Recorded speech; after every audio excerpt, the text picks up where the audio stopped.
बच्चों चलिए इसे हम एक और उदाहरण के द्वारा समझें। जैसे हम लेब में हैं और आपके टीचर ने आपसे कहा है कि ये सिक्का है और इस सिक्के को तौल के आपको बताना है कि ये कितने ग्राम का है। अब 3 स्टूडेंट को वो सिक्के दिए गए हैं और उनसे कहा गया है कि इसका माप आप बताइए, और उस सिक्के की जो वैल्यू है, एक्चुअल वैल्यू है, वो है 2.01 ग्राम।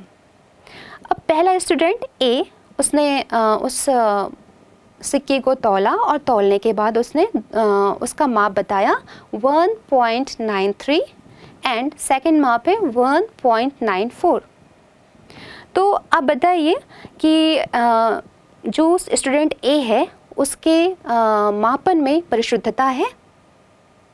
जी हाँ, इनके मापन में परिशुद्धता है क्योंकि ये दोनों ही आंकड़े एक दूसरे के पास पास हैं। अब आप ये सोचिए कि इसमें यथार्थता भी है। हमारी जो ट्रू वैल्यू है वो है 2.01 जो कि काफ़ी दूर है।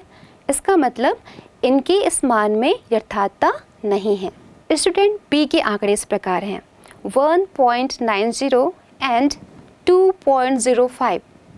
अब आप बताइए क्या इसके मापन में परिशुद्धता है? देखिए दोनों मान एक दूसरे से काफ़ी दूर दूर हैं, इससे साबित होता है कि इसमें परिशुद्धता तो नहीं है। अब देखिए क्या ये एक्यूरेट वैल्यू, एक्चुअल वैल्यू के पास है? तो हम देखते हैं कि 2.01 नहीं, ये इससे काफ़ी दूर है। इसका मतलब स्टूडेंट बी की जो रिज़ल्ट है, जो मापन है, उसमें एक्यूरेसी भी नहीं है। अब देखिए स्टूडेंट सी को। स्टूडेंट सी का जो वैल्यू है वो आया है 1.99 एंड 2.01। इसको देख के आप कह सकते हैं कि बिल्कुल ये तो एक्चुअल वैल्यू के है, उसके काफ़ी नज़दीक है, मतलब इसमें इनके मापन में यथार्थता है। और साथ ही हम यह देख रहे हैं कि ये दोनों वैल्यू काफ़ी पास पास है, इसका मतलब है इसमें परिशुद्धता भी है। तो बच्चों अब आप इन उदाहरणों के द्वारा यथार्थता और परिशुद्धता को अच्छी तरह समझ चुके हैं।